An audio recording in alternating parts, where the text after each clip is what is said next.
Story time about how my boss severely bullied me because she was envious of me. Disclaimer, this is not my story time, it was sent to me on Instagram. I work at a really high-end nail salon. I'm talking about $200 to $300 per manicure and pedicure. So it's very high-end and our clientele is very rich. My goal has been to open my own nail salon, but it hasn't happened yet. Obviously, I don't have enough money to open it, so I needed to get a job. This new nail salon had opened up near my house. It was the prettiest thing I'd ever seen in my life, so I definitely wanted to get a job there. I went in for an interview with the owner of the nail salon. During the interview, she was really nice, but kind of gave off that queen bee vibe. Like, she was the popular girl and she didn't want anyone else to be popular or pretty. I got a call from her a week later and she asked me if I could do her nails to see how well I did. And when I did her nails, she was impressed. She said that I was really good and that I was hired immediately. I started working and within the first month, I had the biggest clientele list. A lot of clients were asking for me to do their nails. And when other clients heard the other clients ask for me, they also started asking for me. You know, word of mouth. I was extremely proud of myself. Not only was I making a lot of money, but I was actually building a clientele base that really loved my work. Don't get me wrong, the other girls at the salon were actually really good, and so was the owner. If we were really busy, sometimes the owner would pick up any walk-in clients.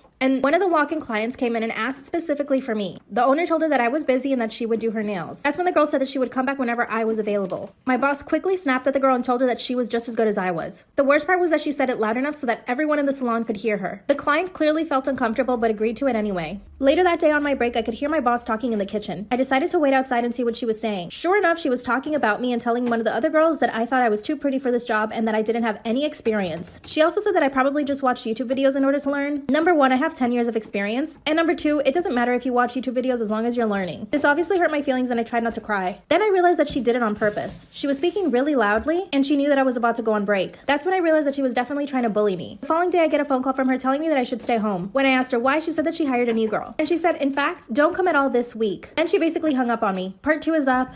Part 2 of how my boss bullied me because she was extremely envious of me. Disclaimer, this is not my story time, I sent me on Instagram. After she told me not to come into work for an entire week because she was hiring a new girl, I decided to go in the following day and just make sure that I still had my job. I walked in and said hi to everyone. This is when, once again, I catch her talking trash about me with the new girl. She told the new girl that I thought I was better than everyone and that she should definitely stay away from me. But again, I didn't say anything just because I didn't want to have any confrontations with my boss. I waited a few seconds, knocked on the door, and entered. I asked her if I could speak to her and she said yes. I told her I couldn't stay off working for a full week. This is when she said, okay, fine, you can come in tomorrow. But you're gonna have to train the new girl because she has zero experience. So essentially, I wasn't gonna be doing anyone's nails, I was gonna be training the new girl. This made me upset, but I knew that I needed to play my cards right. So I said yes with a smile on my face. I trained the new girl for the entire week and she actually turned out to be pretty good at nails. The following week, she was even taking on clients for gel manicures. Now, I thought this was gonna make my boss upset, but it actually made her really happy. Finally, I see that everyone's starting to pack up their stuff to leave early. I asked one of the girls what was happening and she said that everyone was going to dinner together. I said, oh, okay. And she said, weren't you told? No, I was not told. I knew this was another intimidation/bullying tactic from my boss. My boss had even invited the new girl and not me. They all left, went to dinner, and my boss pretended not to even see me when she was leaving. The following day, I come into work and one of my clients is already waiting for me. We sit down at the table and my client begins to tell me that my boss was talking trash about me before I came in and that she even did it in front of the clients. She informed me that my boss was talking trash about my body, my hair, and my clothes, and that I was basically a JLo knockoff. I quit on the spot and took all my clients with me, over 22 women. I opened my own salon 2 months later. I'm now her competition. She sent me a message apologizing, but I haven't responded. What should I say? Story time about how my mom planned to kill me. Yes, I said my mother. So a little background information, I was 16 years old and I was in 11th grade. Now it's not like my mom hated me my whole life because there was a time whenever she was super happy and she did really love me. Well, it all started whenever my dad had left her. She went into this deep depression. She quit her job. She wouldn't get out of bed in the morning. She stopped cooking, stopped cleaning. And she always blamed me because she thought it was my fault that our dad left. When in reality, my dad still texts me all the time asking how I'm doing. All of a sudden, a flip switch, my mom started cooking again, going to work. I never really ate her food because it low-key looked weird. But one day I came home from school and saw her putting rat poison in my food. And I wish I was kidding. But she's fucking crazy. So I said hi, but she didn't answer me. So I tapped her on the shoulder. She turned around and put a knife up to my neck. I ran out the door, called the police. They arrested her, and now I am happily living with my father and my non-crazy Am I the asshole for complimenting a cashier?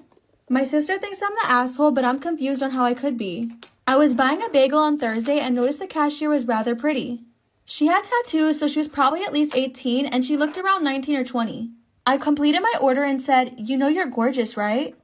To my shock, she gave me a blank stare and looked kind of disgusted. I tried to make conversation with her as I own boast and asked her if she's ever been on one. She said, you're done with your order, right? I think we're done here. She didn't even say thank you and gave me a nasty look. I don't think my compliment was crude or nasty, and her reaction was shocking. My sister said it was weird to give that kind of compliment considering I'm 58, but I wasn't flirting with her. Am I the asshole for siding with my parents when they told my sister and her fiance to sleep separately? I'm 19 female and I live with my parents, 52 female and 54 male. I have an older sister, 25 female, who's engaged to her boyfriend of 6 years. Her fiance and her have been living together for 3 years and they got engaged this year. She also announced to us a while back that they're expecting a baby. In our house, there's a strict rule about unmarried couples not sleeping together, and my sister knows that. She's left the house for 3 years since she's moved in with her fiance, and she started visiting us in the holidays. For the past 3 years, the rule was that they'll sleep in different rooms since they're not official. She was never fond of the rule and always tried to have her way. Am I the asshole for siding with my parents when they told my sister and her fiance to sleep separately? This year, my sister threw a fit because my parents wouldn't let her sleep on the same bed as her fiance. Despite the two of them living together for so many years and despite being engaged and expecting a baby. They got in a huge fight on Christmas Eve. I sided with my parents saying it's their house and it's their rules, and if she doesn't like it, she can never visit again. Also that she has to respect the host and most importantly, the people that raised her. She called me an asshole and said that I'm still too young to understand why my parents are being disrespectful. I don't think I'm the asshole because no matter how absurd a rule sounds, if you visit someone, you do as they say, period. Am I the asshole for leaving my son outside on Christmas Eve night? I have 4 children and I'm pretty easygoing. It's simple, be respectful, do your chores, and for the 2 teenagers, be back before 10 p.m. Well, my 16-year-old son came home at 11 last night when the house was already locked up after missing about 10 calls from me. He knocked for me to let him in, but instead I called him and told him he could sleep in the treehouse. He was apparently on a date with someone and didn't realize his phone was set an hour behind. To me, that's all excuses, so I told him he had the rest of the night in the cubby to reset his time and we'd see him in the morning. At 6, I let him in and he came in, went to bed, and slept until lunchtime, holding his siblings up from opening gifts. My husband saying I overreacted. Am I the asshole for uninviting my boyfriend to Christmas? I, 39 female, have been dating my boyfriend, 51 male, for about 2 years now. We live separately but see each other almost every day. I have 2 daughters, ages 18 and 13, and my boyfriend doesn't have any kids. He had a marriage and a long-term relationship before me, both with women who had kids, and he helped raise them. He's been lightly pushing for the relationship to progress, so I bought him a stocking and an ornament to hang at my house. We've also discussed cohabitation. Well, last night we were together and he said something about wanting to watch the football game on Christmas. Fine, not a problem. Then he added in about how children are to be seen, not heard during this time. Not funny.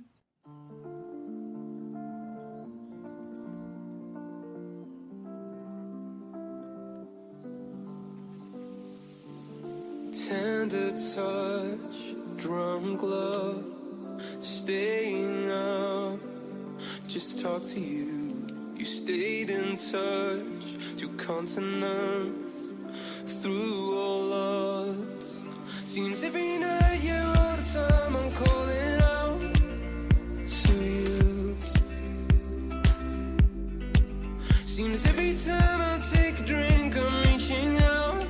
I'm gonna tell you guys why I don't keep food in my room anymore. At least why I don't keep this particular food in my room anymore. So when I was a kid, my dad used to leave the country a lot. Every time he would come back, he'd always bring us some sort of goodie. It'd always be like bracelets, t-shirts, and candy. One time after a trip to, I think it was Dominican Republic, brought us back a bunch of lollipops. These are not normal lollipops like you're thinking in your head. These are these giant brown flat lollipops. Now, instead of eating them, me and my sister decided it would be best to hoard them. Yes, that's right, keep them in our room for as long as possible. For what purpose? I don't know. I think it was probably like, no, we can't eat them now. If something happens and we need them. Bruh. It's not every day that we got candy, apparently. So we kept them in our room. We kind of put them on display, up against the wall, right in between both of our beds, in this very room. This time I was about 6. My sister's about a year and a half older than me, so she was like 7, I guess. Now, these lollipops were given to both of us. They were displayed equally distanced between both of our beds, because they belonged to us both. I'm not really sure how this happened. One night, me and my sister went to bed, but then my sister started tossing and turning. Calls out for my mom. My mom comes and she's like, what's wrong? Oh God, I'm ready. This is part 2 of why I don't keep food in my room anymore. So my mom came into our room. She asked my sister, hey, what's wrong? She was like, oh, my body,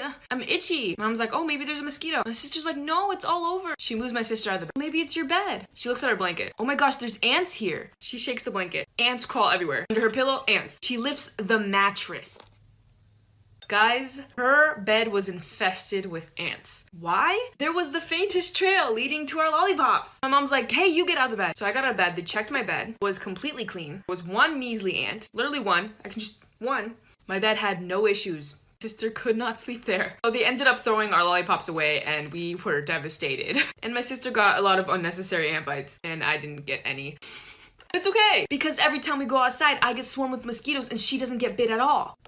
My neighbors saw me naked. Story time. So sometimes a bitch sleeps naked because I get hot as fuck and because I heard a lot of good things about it. But anyways, this particular night, a bitch was naked and I woke up out of my slumber thirsty as fuck. Like I was literally feeling like SpongeBob when he went to Sandy's. But a bitch didn't put on clothes like a normal person because it was like 3 o'clock in the morning and no one was up. So I thought it would be a good idea to get out of bed and get water naked. So I'm getting my water and minding my own business. And my boyfriend's mom decides to come out of the room. And she knew I was in the kitchen, but she didn't know I was naked. And she starts walking towards me. And I was like, oh, hell no. I wasn't about to have my boyfriend's mom see me naked. You got me fucked up. So I thought it would be a good idea to run outside the back door, which leads to our backyard. But because I did that, my boyfriend's mom obviously thought it was suspicious. So she opens the back door and calls my name. So I run through the side of the house to get to the front of the garage door. My thought process at the time, I was gonna put in the garage code to get into the house through the garage. But that didn't happen. Part 2 gonna be funny. My neighbors saw me naked. Story time. So I ran through the side of the house to get to the garage door that's in the front of the house. Keep in mind, I am bare booty cheeks naked, running outside just so my boyfriend's mom didn't see me naked. So I get to the garage door and I put in the code. The code wasn't working. And I'm just standing there freaking out like, no. I was standing right here, butt naked, trying to put in this code. And the fence is pretty low. So if my neighbors came out, they would definitely see me naked, which is exactly what happened. It was 3 a.m. and my neighbors came out. I guess I was being super loud. So my neighbors came out and they're like, hey, who's over there? And I literally stood there frozen as fuck. Shook. I looked like a deer in headlight. After I was done freaking out, I thought it would be a good idea to book it. So I started running towards the front door. That was the dumbest decision ever because if I didn't do that, my neighbors probably wouldn't have seen me naked. Once I decided to make a run for it, the outside light came on because the light is triggered by a motion sensor. Then the light flashed on me and me and my neighbor just stared at each other like. Then I ran for the front door, which happened to be unlocked. My fiance's girl best friend has never liked me. We were all hanging out when Madison and Michael came out from a room with Madison crying. Michael looks at me and starts swearing and says I'm a raging bitch. Being hormonal and pregnant, I start crying and asking what's wrong. Proceeds to tell me about the text message I sent Madison. I told her I would not allow her near our child. I only sent this text message after the many racist texts she sent me about my child and I, me being biracial and all. Instead of hearing me out, Michael kicked me out of the house that we shared. On my way out, I felt a lower cramp in my abdomen, and I thought nothing of this because I was not due for another 3 weeks. When I flinched from the pain, Michael told me to stop faking. On my way to my mom's, I felt a gush of water and immediately turned the car around so that I would make it to the hospital. I tried calling Michael numerous times, but my call was quickly declined. I gave birth to our baby all by myself. I decided to do something and post all the hurtful messages Madison sent me on Facebook. Michael calls me and I inform him about my whereabouts and he shows up 42 minutes later. He has tried to apologize multiple times, but I don't think I can forgive him. I went through the pain of pushing out an 8-pound baby all by myself because he chose to listen to his best friend over his fiancé.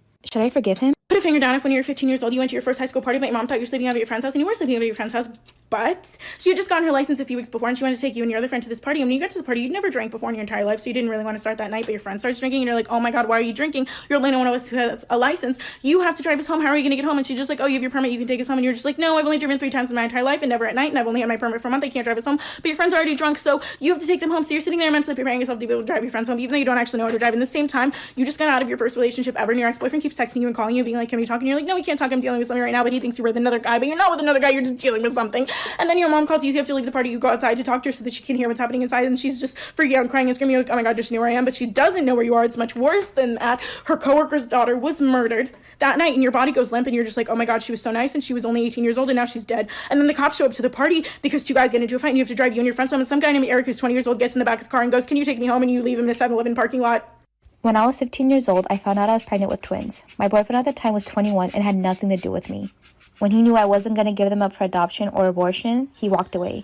My mom was disappointed, but she helped me throughout my entire pregnancy and my delivery. A few weeks before my due date, my boyfriend texted me saying he broke up with this girl and that he wanted to get together and he was going to try to become the best dad he can. After the twins were born, it was blissful for a few moments until my mother started becoming toxic. She would take them places without my knowledge, and I would wake up to an empty house not knowing where my kids were. She started overriding my decisions, and when I confronted her, she told me she knew better because she was an adult, and I was in no position to contradict her. After years of this happening, I finally had enough, and I managed to get enough money to afford a hotel for a couple of nights while I decided what to do. I asked my aunt to watch my kids for a few days so I can go out and find a job. And when I returned to the motel, they were gone. All of them. When I returned back to the hotel, my twins and my aunt are missing. No phone call, no message, no nothing. Coincidentally, my mom calls and says that my best friend told her that my twins were missing, even though I told no one. She was yelling at me on the phone saying she was so worried and it was obviously my fault because I was so young. And at that point, I was really suspicious because I could hear my aunt in the background talking to my mom. So at that point, I knew she took them to my mom's house. As soon as I hung up on the phone, I went to the police station to file a report. For a few days, the police went undercover to try to get evidence, and there was many pictures showing my mom taking my twins to their house. When we took her to court, she said that they ran away due to my abuse and she found them in the middle of the street, which was obviously a complete lie. My mom had paid my boyfriend to give her false information that I was hurting my kids. After a long and gruesome battle, I won the case and my mom can't see them until they're 18. Even though my boyfriend at the time had a major part in it, he only has visitation limitations, which is once every 6 weeks. This happened 3 years ago when I was 18. I'm now married to the love of my life and the best father in the world. Sometimes the person that you fall in love with and have kids with is not the person that you think they are. This story was sent to me through my Instagram DMs from a girl named Shay. When Shay was 4 years old, she met this girl, and for the purpose of the video, we are going to call her Alice. They've been best friends forever, but there was always something a little off about Alice, and last year, Shay figured out what it was. Alice's mom was a Polish ice dancer that moved to Amsterdam, and long story short, she fell in love with this guy that she barely knew and had Alice. Shortly after Alice was born, they had another kid named Rosie, and again, with the same guy that she did not know what he was capable of. When Alice was 3, her mom started entering her in beauty pageants just for fun. Then she started winning all of these pageants, and her dad noticed that she had this potential. After Alice won her 3rd competition, her mom overheard a conversation that her dad was having on the phone. The father was saying something along the lines of, "I think that she would make a man very, very happy." And the man on the phone asked, "What about the other one?" And the dad responded, "She's not of age yet." Alice's mom did not know what to do, but she knew she had to get away. It's a long story, I'm running out of time, but part 2 is coming right now.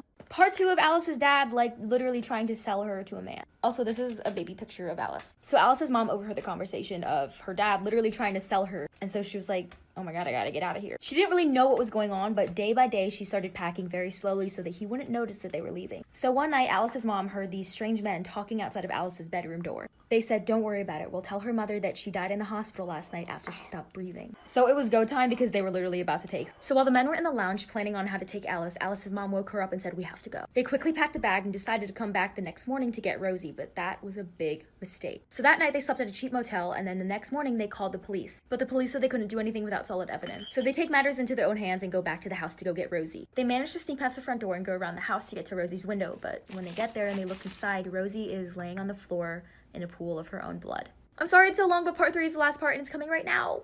Part 3 of Alice's dad trying to sell her to men when she was 4 years old. So sadly, Alice and her mom did not come back in time because Rosie was dead. Rosie was lying there in her bedroom in a pool of her own blood, and then they started freaking out and they had to leave because somebody was coming. So they rushed back to the motel and called the police, and they say, "You have to go back to our house and check it because there's evidence there." But when they arrived, her body was gone. Rosie was not there anymore, and neither was any furniture in the house. Everything was gone, there was no trace of anything, and this left the police very angry because it seemed as if they wasted their time. Then the police went to the motel to tell Alice and her mom what happened, and then they see Alice's dad sitting in his car outside of the motel. The police saw him, and in a blink of an eye, he was gone. The next day, Alice and her mom moved to South Africa, which is where they live now. But 2 days before he attempted to sell Alice, he got a passport. 2 years went by and they did not see him at all, and Alice was homeschooled for protection. But then one day, Shay, Alice, and Alice's mom went to the park, and they were playing in the park until Alice's mom started freaking out and saying, "Get up, we have to go right now." And it turns out Alice's dad was sitting there on a bench in the park right across from them, staring at them. But that's the last they saw of him, so. When my parents decided to get a divorce, I chose to stay with my dad. He was more financially stable, and he also promised to take care of me in the future and help me go through college as long as I graduated. When my grandmother from my mother's side passed away, I received a $30,000 inheritance, and recently my grandfather from my father's side passed away and left me with $50,000 as well. I was also working part-time jobs, and with all of that, I was able to save enough to comfortably put me through my 4 years of school. One day, my mom surprised my stepsister and bought her a brand new car. I was kind of shocked because it was way out of their budget because I knew they were struggling financially. When I looked at my bank account, I saw that a majority of my money was missing. I had my mom on all of my accounts because she wanted to monitor to make sure I don't spend too much money. I never would have thought she would have taken this and paid for my stepsister's car. Her reasoning was that my stepsister had a brighter future and had a bigger possibility of going to an Ivy League school and providing for us in the future. While I, a student who gets mostly B's and C's, would just take over the family business, so I didn't really need it, and I could always work in the future. Really messy story time. When I was a freshman in high school, I had just transferred from private school to public school, so I had no friends, I knew nobody, and I didn't know anybody's reputation. Nobody decided to warn me about this girl. Anyways, so it was fall, it was football season, I was still new, and I had about 3 friends, and we all hung out in this group. And I could actually walk to school. It was about a 5-10 minute walk from my house. And the football game had pretty much ended, so we decided to leave to beat the crowd. And on my way home, some lady like hits me with her car. When I say hit me with her car, I don't mean she was going at like 50 miles an hour and my body rolled up on her windshield. It was a slight tap and I fell over. So she gets out of the car, first asks if I'm okay, and then proceeds to scream at me and threaten to call the cops because my body hit her car. And I'm standing there with my friends, and we just decide to start running away from her. And at this point, I'm like 2 minutes away from my house. I am posting part 2 right now. Part 2 of my messy story time. So the lady hits me with her car, and then gets out and says, "Are you okay?" And then proceeds to scream at me and threaten to call the cops. This was before Karens were invented, but she was probably like the birth giver of Karens. So I didn't know what to do. Nobody knew what to do.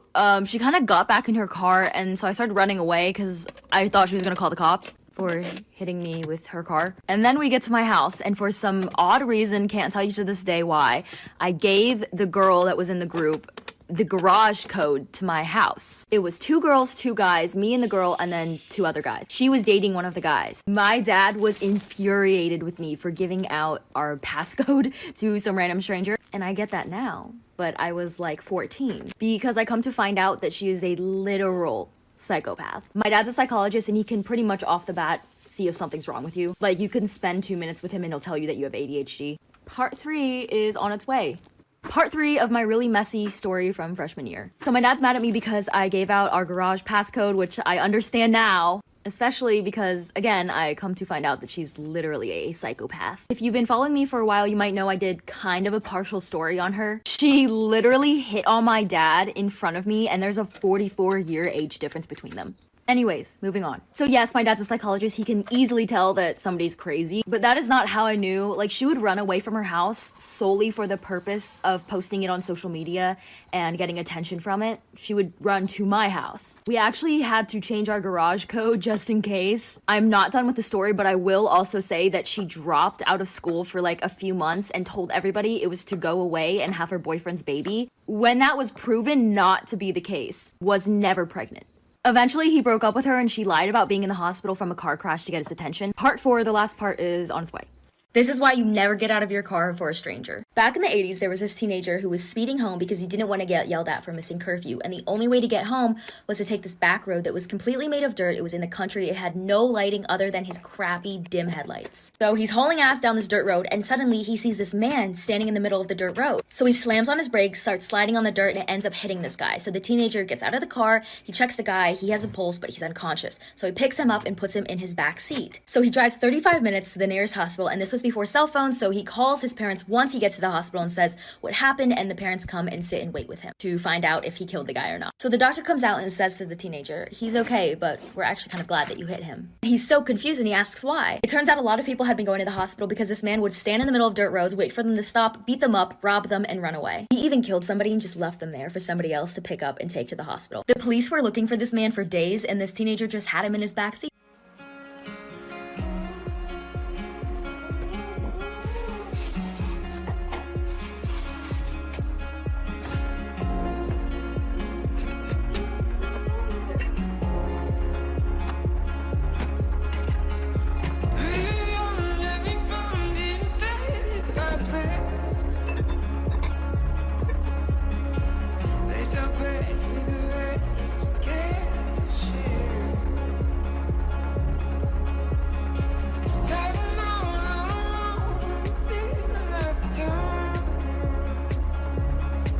I had a friend who lived in this old, small apartment building. And on the first floor was this old guy named Dave who had apparently lived in the building forever. And no one really knew what Dave's deal was. The only time people saw him is when he walked outside to walk his tiny dog. But other than that, he never left his apartment. He had a nephew who delivered him groceries once a week. My friend just assumed that Dave was too old or had some sort of sickness that prevented him from leaving the house. One day my friend was coming home from school and Dave's nephew was leaving the apartment building. And my friend is really sweet, so she was like, "Hey, I know Dave sometimes has troubles getting out of the house, so if you ever need me to go over there and bring him something, let me know. I'm always happy to help." And the nephew looked really shocked and terrified. He was like, "No, you should never go over to Dave's ever." And then he got really awkward and he was like, "Okay, gotta go, bye." And then a few weeks later, my friend was coming home from a Halloween party late at night. And when she got inside her apartment building, Dave's door on the first floor was wide open and it was pitch black inside his apartment. But then she heard something behind her. So my friend hears something behind her, but it's pitch black. She's like, "Hello?" And then she finds the switch to the hallway lights, turns them on, and Dave is standing right there with this small dog. She's like, "Hey Dave, you kind of scared me." And Dave was like, "Oh, sorry, I was looking for the light switch myself." But that didn't make any sense because he wasn't standing anywhere close close to the switch, and he'd been living in that apartment building for 30 years. So she starts walking up the stairs, and then Dave says, I've been working on a project that I'm really excited to show you. And my friend's like, oh, like an art project? And Dave's like,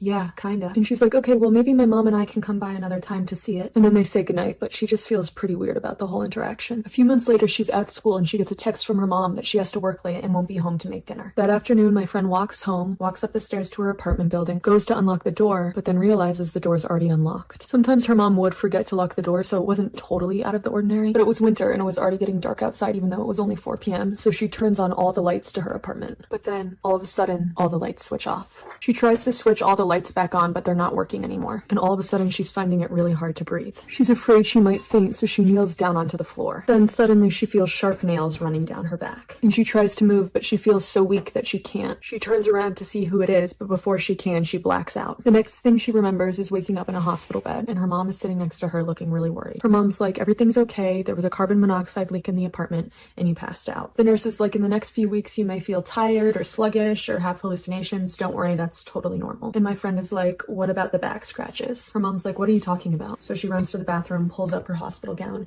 and there are 4 dark scratches on her back. When she comes back from the bathroom, her mom looks concerned, and she goes, honey, there's also something else you should know. Dave, who lived on the first floor, passed away, and they've been cleaning out his apartment, and they found something. And it might freak you out, but I feel like you should know about it. Her mom tells her that they found a weird box of things in his closet, and inside that box were random pictures of her, an old hairbrush, pieces of hair, a pair of shoes that she thought she had lost. And the nurses think that the scratches are from when she fainted, but she's sure she felt someone scratching her back, and she's sure that it was the ghost of Dave. If you ever see a random staircase in the woods, you have to get away as fast as you can. Never climb them. There was a story going around a couple years ago stating that there are abandoned staircases in national forests around the world, like deep in the forest away from anybody. It's just a staircase, no other structure attached to it. Some stairs are in ruins, some are perfectly sturdy, some are iron spirals like the kind you'd find in a lighthouse, and they literally just reach up to nowhere. And there are so many different theories as to why these stairs are there and what actually happens when you climb them. Only a few have ever dared to climb the staircases, and the people who have report feeling unnerved and unwelcome or even nauseous when they're up on the stairs. Some people say the stairs lead to another dimension, other people say it leads to hell. Others say that's why so many people and kids go missing in national forests, because they climb these stairs and they're never seen again. I was 11 years old when my mom kicked me out of the house for the first time.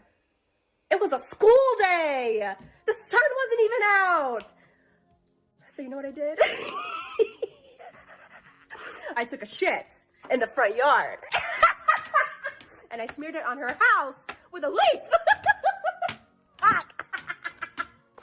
And then I took my happy ass on a school bus with a fucking trash bag of my belongings and went to school. And I told all of my friends, naturally. I thought this was the best revenge. I thought this was a normal thing that happened between daughters and mothers. I got sent to the guidance counselor. And then a few years later, I found out that my stepdad had to power wash my feces off of their house. So one day, my parents were throwing a pool party, and they invited my crush's family. So he kind of had to come. Probably didn't want to. So then it was time. Everyone was about to go in the pool, and then they were like, "Oh my God, who's gonna be the first one to jump in? Who's the brave one?" So I was like, I'm the brave one. It's me. So I decided to do a cartwheel into the pool to make a dramatic appearance. Guess what? No. I didn't land in the pool. No. So I was just on my stomach bouncing from the cartwheel because I guess it was like a lot of power. And I look up at him and he's like, "Oh, did you guys see that?" Oh my God, Anthony, you're so smart. You're so smart. Yes, we saw. I fell and landed like a tortilla. I was a product of an affair between my mom and dad. My mom was already married and had a 1-year-old daughter. She wanted to abort me, but my dad begged her and paid her a hefty sum. She signed over all rights and I didn't see her for my 14 years of life. She recently contacted my dad saying she wanted to get to know me better, and he said it's entirely up to me. I was skeptical but decided to meet her. I've been talking to my mom's side for about 2 months when at a family gathering they all sat me down and said the reason they contacted me was because my half-sister was having kidney failure and was basically dying. At a loss for words, I got up and left. I told my dad and he said it's entirely up to me, but I should get tested just to see before I make my decision. So I did. When my mom found out, she thought this was me agreeing and told everyone the good news. I did a lot of thinking and I decided I would not be donating my kidney. This family had done nothing for me. The only reason they tried to get in contact was for my kidney. So I don't want anything to do with them. I got loads of hateful calls and messages, but decided to stand by my decision. My stepsister called me and said I'm a douche for giving her false hope. People are saying I'm wrong because I can save a life. My stepsister did nothing wrong. But I feel so. A couple years ago, I went to a party with my brother. So my brother and I walk into the house where the party is, then the party host comes up to us and he's like, hey guys, go pick a cup. And so we go pick a cup. There was like a pink cup, a red cup, a gold cup. I didn't think much of it, so I just grabbed the pink cup. I didn't really know that many people at the party, so I just got my pink cup, got some water, went to go sit down in the living room. It was alone, it was dark. I was like, this is perfect. I love being alone. Actually, no, I don't. I just don't have friends, but it's okay. So as I'm just like sitting down in the darkness alone, this random guy just comes and sits really close to me. So then the guy randomly just like taps me on the shoulder. He's like, look at my pants. And I was like, oh, nice jeans, whatever. And he's like, no, look. And so I look closely and, you know, his pickle down there is like sticking up. Like, oh my God. I was like, dude, no, like, no. And he's like, but you got the pink cup. And I was like, yeah. He's like, the pink cup means you're down to smash whenever. Like, what? You said what? For those of you who live in California, you might know this house. This is a picture of Sarah Winchester, and after her infant daughter died and her husband died of tuberculosis, she decided to move out west and start a new life. She bought this 8-bedroom farmhouse in San Jose, California, and then she turned it into this. Why, you ask? Well, her late husband owned this gun company, and she went to a psychic, and the psychic told her that the people that bought these guns from them, the people that they killed, were going to come and haunt her. So she turned this into this with all of the money she had, which nowadays would be about $76 million, to confuse the ghosts that were haunting her. She had carpenters and construction workers working around the clock nonstop to build staircases that led to nowhere. Very confusing architecture.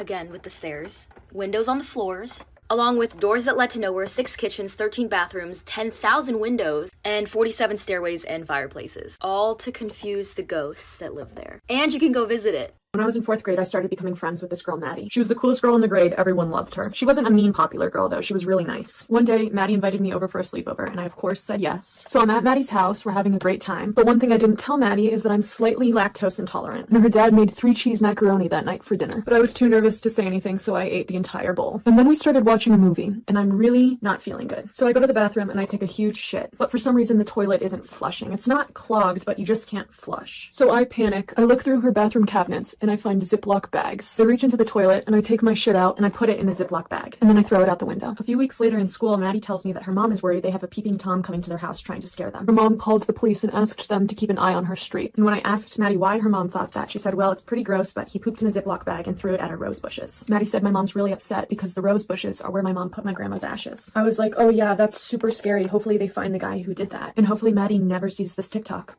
Put a finger down if in the 8th grade you took a taxi to school every single day because you lived too close to be eligible for the school bus and too far to walk, and you shared this taxi with another girl that went to your school, and the two of you ended up becoming kind of close by the end of the year. And then for your year-end grad trip to Quebec and Ottawa, you, your 2 best friends, and then a 4th totally random girl were all planning on being in the same hotel room. A week before you're supposed to leave for this trip, your taxi partner ends up telling you about how your 4th roommate called you the B word and a bunch of other nasty things behind your back. So obviously you're really upset by this, but you're hesitant to tell the teacher because A, you're not a snitch, B, she doesn't like you, and C, she was really clear about the rooms being final. So you end up telling her anyways because your best friend convinces you and comes with you to tell her. You break down into tears while telling her, but she ends up being really sympathetic towards you and promises you that she's going to get to the bottom of it, so you trust her until the next day you and your best friend get called down to the office by the random girl's teacher. And like for part 2. So then you and your best friend go down to the office where the teacher is waiting for you, and then she takes you up to her classroom and already has 2 chairs ready for you guys. So the 2 of you sit down and the teacher sits down across from you. Then the teacher asks you to tell her your side of the story. So you and your best friend tell her exactly what you told the other teacher, which is that this 4th random roommate was calling you all of these nasty names, and you know this because your taxi partner told you so. Then the teacher looks at you and goes, I don't believe a word you just said, and I know that you're lying. And you and your best friend are super confused and look at each other completely dumbfounded because you're not lying. And then the teacher goes on to say that she's going to tell you what she knows and believes to have happened, and accuses you guys of making up this entire story so that you wouldn't have to be in a room with this 4th random girl. You and your best friend obviously deny this because it's not true, but as you're pleading your case, you can tell that the teacher's not buying it. So you tell her, if you don't believe me, ask my taxi partner. And then she tells you that she already talked to your taxi partner who denied ever telling you that this happened. So you end up looking like a really big liar and you're super confused as to what's going on, but you finally get to the bottom of it, and like for part 3. And so what ends up happening is you are in a room with this 4th random girl for the entirety of the trip, but you can't let go of this idea of why your taxi partner lied about telling you that this girl was saying nasty things about you, and then you figure out that most likely what happened was that your taxi partner used you and manipulated you by lying to you that this girl was saying nasty things behind your back so that you could get the fourth random girl out of your room, and somehow your taxi partner could be her replacement, even though to you this makes a little sense and is a very poorly thought out plan, but seems to be the truth. I literally want to cry. So if you didn't know, I have a sister, and her name's Ashley, and we both have boyfriends. And every night we both fall asleep on the phone with our boyfriends. So one day we're all hanging out and we're like just talking, and my sister's boyfriend looks at me and he's like, "You need to stop going into your sister's room in the middle of the night." And I look at him and I'm like, "What are you talking about? I don't have a reason to go into her room. Like, I don't go into her room, especially in the middle of the night." Then my boyfriend hops in the conversation and he's like, no. He's like, "No, I hear Ashley go into Kayla's room every night and stare at her." So me and my sister both look at each other and we're like, we don't go into each other's rooms, do we? And we agreed that we do not. And they said this has been going on for months. So for months, somebody or something has been going into me and my sister's room for about 15 minutes every night and watching us sleep. But it only gets worse. When I was like 5 years old, I almost got kidnapped. Story time. But back in the day, it used to be safe for kids to play out on the street. Or so I thought. You know, when you're a little kid, you really don't listen to your parents? Well, anyways, what happened was that my mom was cooking. And I was like, "Mommy, please, let me play outside with my new scooter." My mom was always very protective, so she would not let us out of her sight. She's like, "I'm going to go outside for 2 minutes with you, and then we're going to come right back inside." I was like, "Yay!" So I'm just over here playing outside. And my mom was like, "Se me queman las tortillas, se me queman las tortillas." For those who don't know, that means she was burning tortillas. She's like, "Sit on the steps here in the driveway." You know me being a dumb little child. I was like, let me see how fast I can go. Whee! Here I go with my scooter. I'm still in the driveway. This man and this woman are walking across the street. Then that creepy man was like, "Hey, come here." That woman was like, "I just want to see your scooter." I dropped that scooter and I said, "Skirt." They started running after me up my driveway. So I woke up one day and a bitch started her period. Fast forward 3 hours, the end of third period came and I was walking to my next class, right? So bitch, I'm a fucking loner. No one was walking with me, okay? No one. But the Holy Spirit and I. And then my crush like taps me on the shoulder, right? Oh, this is where it got so good, bitch. My crush taps me on my shoulder and he's like, "Are you okay? Do you need help? Do you need me to call your mom?" I was like, oh my god, when Bae cares about you, Hardez. So then I finally see someone I know, and she's like, "You have a big blood stain on your ass." I told her to take a picture of it. It looked like someone shot me in the ass. So after hiding in the bathroom for like an hour, my crush DMs me. He deadass says, "Hey, I don't know what happened. You should get your ass checked out." When Bae thinks you got shot in the ass.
Why you should never go scuba diving in a big group. This is a picture of Tom and Eileen Lonergan, and on January 25th, 1998, they had no idea what was about to happen to them. They wanted the chance to scuba dive in the largest coral reef system in the world. So they set sail with 26 other people and went 25 miles away from the coast of Queensland, Australia, which was their original location. Tom and Eileen only thought they'd be going scuba diving for 40 minutes and they'd come back up and then they'd go back to their hotel. So after about 40 minutes, everybody boards the boat and they go back to Queensland. The next day, another group of divers go out to the same location and one of the divers found dive weights at the bottom of the ocean. They didn't think anything of it until they couldn't find Tom and Eileen. It had been 2 full days until anybody even noticed that they were gone. The people in the group with them just assumed they were out doing stuff or seeing Australia. People wanted to check on them to see if they were okay, so they went to the Lonergan's hotel room, and sitting outside of their door was their luggage. And that is when everybody realized they left them behind, because it had been 2 days and their luggage was untouched. Running out of time, but part 2 coming right now. Part 2 of Tom and Eileen Lonergan's disappearance. So yes, they had gone scuba diving in the largest coral reef system in the world with a very big group. And after 2 days of nobody seeing them, they started to get worried, so they ran to their hotel room, and their luggage had been untouched, sitting outside of their door. A massive search went underway, and both air and sea teams went to go look for the couple for 3 days. Rescue members found their diving gear ashore along with a dive slate. A dive slate is basically an easel or whiteboard that you can write on underwater. The slate said, "To anyone who can help us, we have been abandoned on Agincourt Reef, Reef 25, January 1998, 3 p.m. Please help us, come to rescue us, before we dive. Help." But sadly, Tom and Eileen's bodies were never discovered. Like any group, it's way safer to go scuba diving in a group of like 3 people because it's a lot easier to see that you're missing one person because there's only 2 of you left. But this was a group of 26 people. So whose fault do you think it is, and do you think they're really dead? Do you think it was the captain or the scuba diving company's fault? Do you think it was the group's fault, or do you think it was Tom and Eileen's fault? Some people think this was a murder-suicide because in Tom's diary, he talked a lot about suicide. What do you think happened? It just doesn't make sense. This case is strange. Joshua Maddox went missing in 2008, and he wasn't found until 2015.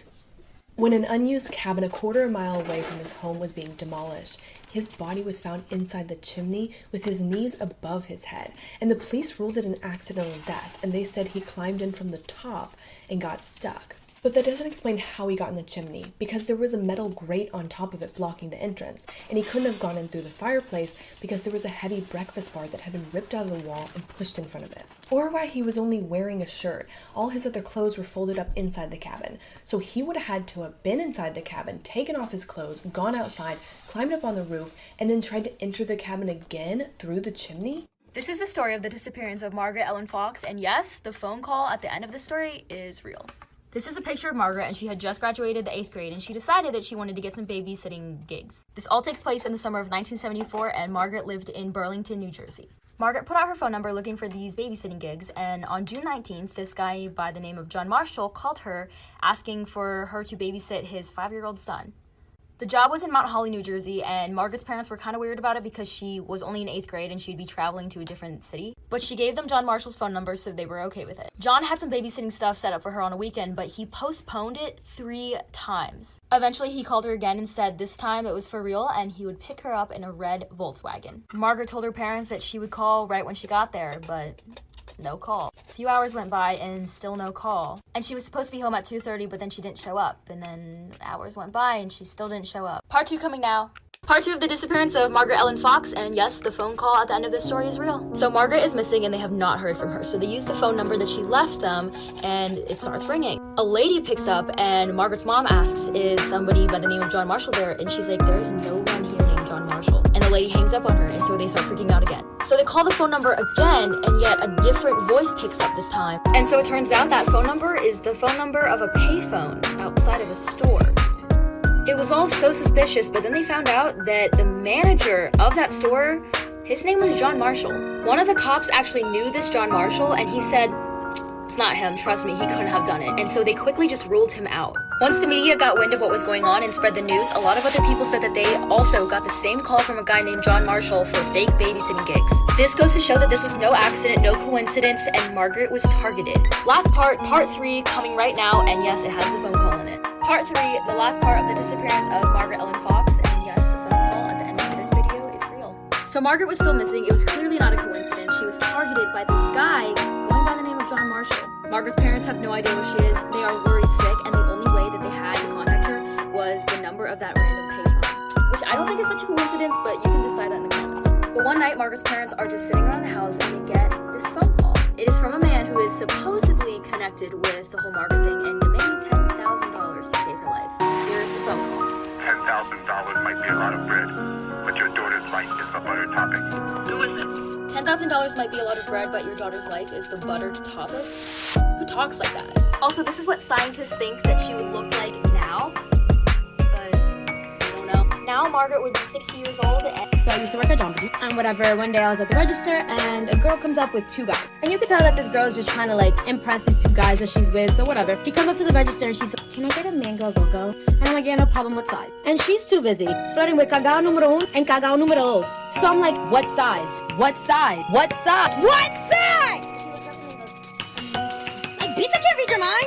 So whatever. She's waiting for her drink and it's finally done, so I hand it to her. And I don't know if she thought she was being cute, but she grabs the drink and goes, this is watery. Make it again. And this is where she done fucked up. She grabbed the drink and threw it at that shit spilled all over my apron. So there I is, standing there, smoothie juice all over my titties and apron. And I look at this girl and I'm like, I'm gonna kill you. Wrong choice. I said, oh, you wanna throw shit at me, bitch? You crust dusty looking ass hoe. You don't know who Emily with an E is, bitch. Fucking crazy. And immediately I grabbed the blender. I threw this shit. I was like, what the actual fuckily duckly? I was just thinking today about the last date that I went on. This guy, we went on a few dates. He picked me up from my house, but he was like, I have to go back to my house because I forgot my wallet. Fine, whatever. When we get to his, he's like, do you want to come in and see my puppy? Which I'm like, doesn't bear shit in the woods. Yes, I want to see your fucking cute puppy. I enter the house, and as he's closing the door behind me, he says, I hope you're ready to get murdered. Stark humor, I get that. I thought it was cute, but then it dawned on me. Shit. This is the exact scenario that has kept my mother awake for the past 31 years. And I'm doing it. I'm entering essentially a stranger's home on the promises of puppies. He could murder me. I don't know. We're fantasizing Ted Bundy now. My mother warned me about this. Teachers warned me about this. The policemen who came to my elementary school warned me about this. The little stay alert, stay safe bunnies on the commercials in the 90s warned me about this. What does my dumb ass do? And then I realized I get the strangers' cars who I summon from the internet all the time. We call them Ubers. So I have the craziest story. I bought my first home in July. I had a patio space. I was so excited to put my twinkly lights up. I'm one of those girls that really enjoys a good twinkle light. I string those babies up and of course they come crumbling down because my neighbor did not like that. The next day my boyfriend is outside grilling. She comes over yelling at him. Why were the lights on at 3 in the morning? I don't know. What's it to you what time I'm sleeping? We come inside after her yelling at us and we hear her. She has a hammer hammering at my property trying to get these things down. So I go outside and I'm like, excuse me, please don't touch my property. Your property is your land. Why don't you think of others? She did not like that. The following day, she decided to watch me all day long. I had seen this previously, like I had noticed her watching me occasionally, but she stood out there at the fence watching me the entire day. I got very uncomfortable. I went back outside to say something. Do you need anything? Why are you talking to me? You're staring down over here. I don't want to have anything to do with you. Then why are you looking at me? Why are you staring at me all day? Because I have a right. Claims this is legal and I should sue her. Maybe I should. I don't know. Let me know. The story just gets more and more insane. But we're running out of time, so I was 21 when I found out I was pregnant with twin girls. My sister is 28 and has had 14 miscarriages. She's only had 1 successful pregnancy, which resulted in my 4-year-old niece.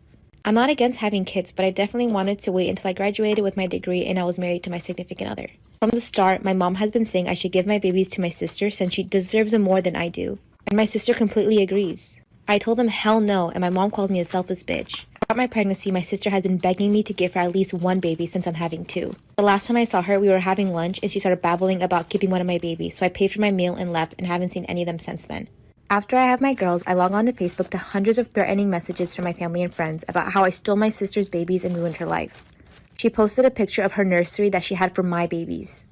There's so many posts about how generous I am for going through the pregnancy and giving my sister the babies. She told everyone I was giving her my babies, and she has my pictures of them in the NICU saying how she can't wait to bring them home. This is why you should never use a red crayon. This is about a creepypasta called The Crayons. A married couple who had just returned from their honeymoon decided to buy a house. And one day the husband was walking down the hall when he spotted a red crayon lying on the floor. Now the couple didn't have any children, so they wondered where this crayon had come from. The next day the husband came home from work to find another red crayon lying in the same spot. He was very puzzled and decided to ask his wife about it. She told him that every day since they first moved into the house, she had been finding red crayons when she was cleaning. And they were always lying in the same spot at the end of the hallway. So he tapped on the wall at the end of the hallway and heard a hollow sound. Curious, he began peeling off the wallpaper. And behind the wallpaper, he found a pair of sliding doors. They were nailed shut, so he had to open them one by one. And then he opened the doors to reveal a small hidden room. Looking inside, they saw that the walls of the little space were covered in words scribbled in red crayon. Over and over were the words. Mommy, I'm sorry, let me out. Mommy, I'm sorry. Put a finger down if your friend was getting married and you didn't know anyone at the wedding. So she says that you can sit with her friend Tyler after you get to know him. So you start to text Tyler every day for about 3 to 4 months. Get pretty close. But then he doesn't show. That's okay. you guys are still friends. You're still going to talk to him. A few more months pass, and he ends up getting a girlfriend named Lexi, who he eventually knocks up. At this point, Lexi goes crazy, starts making his life a living hell, and he develops depression issues. After talking to Tyler about his depression, you say that he needs to leave Lexi for his general health and well-being, but he decides that the best course of action is to commit suicide. So for years, you harbor all this guilt, not knowing what to do or say to save your friend, and knowing that he's gone forever. About 10 years later, you find out that nobody in the story was ever real, and that you were catfished by your friend who got married. Story time. So once upon a time in grade 5, I was going through this really strange phenomenon where like 5 of my adult teeth decided to all come in at once. Now I already had this really weird obsession with when I had a loose tooth, I loved to like pluck it out of my face like berries off of a vine. So as you can imagine, sitting there with 5 loose teeth in my mouth felt like I was in an orchard on a hot summer's day. My brothers had just rewatched The Exorcist with me a few nights before while babysitting, so its cinematic masterpiece was still ever fresh in my mind as I sat there not listening to my teacher drone on about numbers, secretly popping my teeth out with my tongue and letting my mouth fill with blood. Till I noticed my dear old classmate Tristane, who used to eat rulers and pick on me, was staring at me. So I looked him dead in the eyes, opened my mouth slowly and let all of the teeth and blood just dribble out onto the desk. Then I said in a low grumble, "You will die tonight." He started screaming and then I had to go to church. Heartfelt story of how in 11th grade I became a school slut. I just moved to cross country and started at a new school. I had exactly one friend. We'll call her Shady, because she was a shady fucking bitch. She started dating a senior boy and didn't want to hang out with me, which is fine. She got all these new cool friends and they didn't like me because I was new and a girl, and I guess that's enough reason. Well, Shady started telling everybody that I fucked a bunch of people, and I was like, what the heck? How? Who? I literally sit at home and watch Harry Potter. I have no friends. Nonetheless, they taught me in the hallways and be like, you slut. Or they'd follow me to the classroom and be like, we're gonna beat your ass. They'd message me on Facebook and be like, we're gonna kill you. And I'd be like, why don't you like me? And they'd be like, die. And I'd be like, okay, fair enough. So I got tired of the bullshit. I was like, I'm gonna become the one thing they fear the most. A real whore. So shortly after, I made one other new friend. His name was Juan, and he was great, and I loved him, and he would invite me to all the parties. I'd go to these parties to get drunk and make out with the guys that these girls liked. Yeah, I mean, it's pretty petty, but yeah. So when I would return to school after the weekend, they'd be like, you're a whore. I'd be like, true. There's really no moral to this story, but if you can't go high, just go really fucking low and beat bitches at their own game. Put a finger down if you go to get an antibody test for coronavirus to see if you've ever had coronavirus. And so you go and you show up and the nurse is like, okay, we're just gonna prick your finger, get your blood, run the test. You're like, okay, great, no big deal. She pricks your finger, you get in the car, you're on your way home, bada bing, bada boom, everything's good. And then you decide to lick down at your finger at that teeny tiny little prick, and that blood just absolutely sets you fucking off. And you have a full-blown seizure. And your eyes start rolling into the back of your head, and you stop breathing, and you wake up to someone literally drowning you in water, and you're so disoriented that you think you've gotten in a terrible, horrible car crash, and there's 15 EMTs surrounding you on the side of the motherfucking highway, and you don't even recognize your mom or your grandma, and you can't form a sentence in English for about 10 minutes after the fact? I started dating this guy last February, and for Easter he invited me to his family's house, and I really wanted to make a good impression. He was like, don't worry, they'll love you. The only thing is that my mom is obsessed with her dog, so make sure you're nice to him. I'm like, of course I'm gonna be nice to her dog. I love dogs. So we get to his house, and the first thing we see is this loud, yapping chihuahua running towards us. It's like missing patches of hair and has this really bad underbite, but I was like, oh, what a cutie. Mom's like, isn't he so cute? That's Peter. Who names a dog Peter? So we go to the kitchens, and then all of a sudden, Peter starts vigorously humping my leg. His little pink wiener comes out. The mom's like, oh, he does that. He keeps coming back and humping it. So I go to the bathroom, and in my purse I have this little lavender perfume oil that I rub all over my legs, hoping that Peter won't like the smell of lavender. I go back out, we sit down for dinner. Peter goes under the table and starts licking my legs for the entire dinner. So finally we go home, but then his mom calls the next day, and she's crying because she had to take Peter to the vet because he was throwing up all night. I felt so bad. That dog ingested way too much lavender oil, and it's definitely my fault, but I don't say anything. Peter ended up being fine. He fully recovered. I never went back to his house because I was avoiding Peter, tiny, horny chihuahua from hell.